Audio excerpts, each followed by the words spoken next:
My name is Daniel the Hulkk Perales. I'm a former convict. I served 5 years in the penitentiary. I am the owner of Iron Compound Gym. This is my story on how fitness saved my life. Growing up in Corpus Christi, there's not much opportunity, man.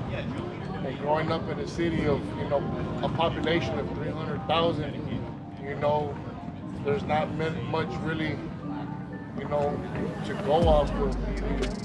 You take to the streets, or you take, to pretty much hustling, man. Me, in my case, I took to both at a very early age. I was introduced into the life really young, and I just followed in the footsteps of what I knew.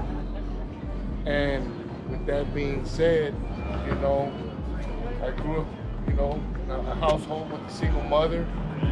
I'm the oldest of 4 brothers, so I had responsibility early in life.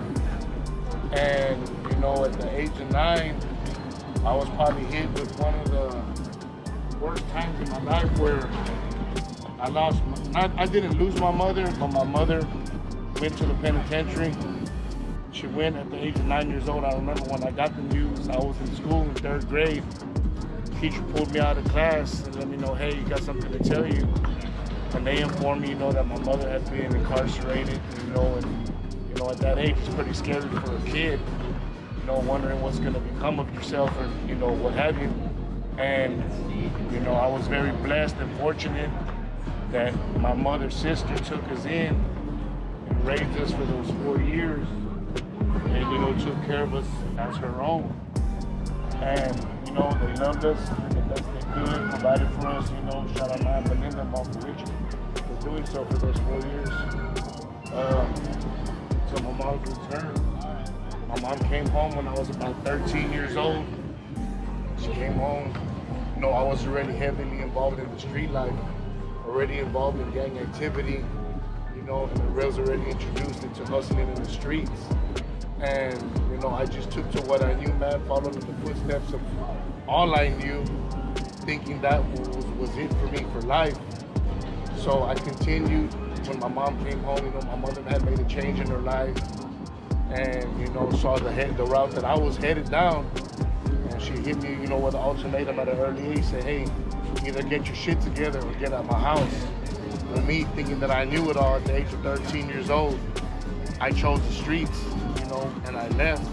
And when I left at 13 years old, I went on my own. I was forced to provide, my own place of living, make my own means of surviving and supporting myself. And, I ended up picking up one of my first charges at 13 years old, a deadly conduct. Later on, it was dismissed. I was released to the custody of my mother. They tried getting me back on track. And at the time, man, I just wasn't really ready to hear it. But they never gave up. They still continued to try to get through to me. And from that point on, I was just a snowball effect of what was going on in the streets. I involved in my daily life and activities. So, a couple years passed. At the age of 16, I was shot 6 times in front of my house. I had just got out of school. I was on probation, we're ready for dealing.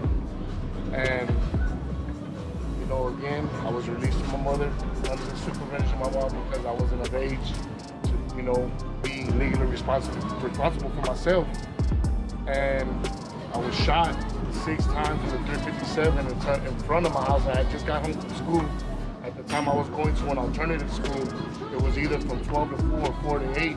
I had just got home from school and, ran into a rival that I knew, and they ended up finding out where I was living. Well, they come back, and that's where I was shot 6 times in front of my house. Close range, 16 years old, it was pretty heavy. I wasn't supposed to walk ever again, and by God's good grace, man, and his mercy, he saw fit for me to do so. It took a year for me to be able to even get back on my feet and walk. I had both of my femur bones shattered to the bone. I'm talking about like broken bottles, pieces of glass, like to where they found about a 2-inch piece of my bone from inside my femur bone on the floor after it had happened. You know, it took me a year. I didn't accept them telling me that I wasn't gonna walk. I wasn't trying to hear that, man. The word spread around quick at the time. I wasn't expected to make it in the back of the ambulance. You know, I believe I went out 1 or 2 times, and I remember in the back of the ambulance, they were saying we brought him back on the way to the hospital.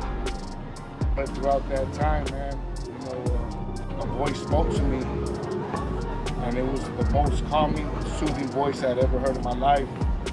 And I know that was God, because it just sounded so loving and caring that it gave me hope. It made me want to live. And it reminded me, the voice told me, it goes, hey man, just want you to know you're gonna live, but just know that your grandfather gave something up to be possible.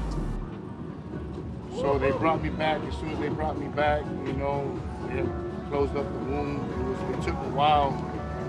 You know, the doctor comes in after about 4 days because I was out of it. The doctor comes in, and as soon as I was able to speak and talk to him, they had let me know, hey, the doctor said in their exact words, hey man, I just want to let you know you're a lucky motherfucker. This is the doctor speaking, a professional person. She's like, I don't cuss, but you're a lucky motherfucker. She's like, for you to survive this, you have a purpose in life. And I could not understand at the time what my purpose in life could have been, because I had been through so much and gone through so much at an early age. You know, you don't understand this until the time comes and it's presented to you. But later on, you know, I was, you know, after I recovered and whatnot, I found myself, you know, doing better. Started working out, applied myself to powerlifting. And that's why I say powerlifting saved my life, because I started applying that to my everyday life, going to the gym 2 hours a day, you know, and it really did save me, man. I found something that I was really great at and passionate about, and that's why I met my wife, the greatest person to ever come into my life and really bring out the best in me. And, you know, shortly after, we opened our own gym. We opened our own gym, and we've been there ever since, man. You know, for the past, we opened up right prior, a little bit before COVID, a few months, like maybe a few weeks, not months, a few weeks before COVID hit, and then COVID hit really bad, and we were like, damn, you know, so they started closing all major gyms down, and it was like, damn, we had everything invested in this, what's possibly gonna, you know, become. Well, luckily for me, you know, I applied everything I learned from the streets to this business. So I started selling curbside shirts, scheduling appointments, you know, for people to come work out by the hour, no more than 10 people at a time, 6 feet apart, you know, making sure that we stayed on top of the sanitization and everything, to where, you know, we were able to get a little bit of breathing room, and, you know, slowly but surely things started opening up for us, and it was light at the end of the tunnel for us. We weren't closed down. We've seen a lot of big gyms, commercial gyms closed down, and God saw fit for us to, you know, keep our doors open, and that's when we came about. Shortly after, we started competing in powerlifting. We entered our first competition, and we took first and second place in that. And that just let us know that, hey, we found somewhere where we belong, and we've been competing ever since. You know, Iron Compound was created. We built a great powerlifting team with a great group of guys, man, that we couldn't be here without them. You know, it's like I tell everybody, man, Iron Compound is a fully functional machine. There is not one piece more important than the other. You know, we started reaching out, linking up with some of these dudes who've been in the game a long time, bringing them down, you know, started affiliating with big names such as Pitbull Torres, Kevin the Hulkk Washington, Mr. C.T. Fletcher, and that's the purpose why we're here in California right now. And we came out, you know, they extended a hand, and this is what we're all with it, doing this interview on how Iron Compound was founded and created. No matter what you go through in life, man, no matter how much the odds are stacked against you, don't ever let nobody put a label on you, man. You know, it's never gotta be the end of it for you. You can always make a way out as long as you're willing to fight, continue to work, and make yourself better. A motherfucker like me can make it, man. Anybody can. You know, I come from nothing, I come from the streets. I'm here to let everybody from the street know, hey, you know what, man, don't ever give up on your dreams, because I'm living proof, man. Hey, I'm the owner of a gym, you know, a well-known gym that's getting out there, and this is my story. That's who Daniel the Hulkk Perales is, man. Thank y'all for listening. Thank you for your time. Thank you for Mr. CT Fletcher. Thank you for Kevin the Hulkk Washington for putting this together. Thank you for everybody that supports us, that continues to support us. We couldn't be here without y'all. Thank you for everybody that's believed in us since day one.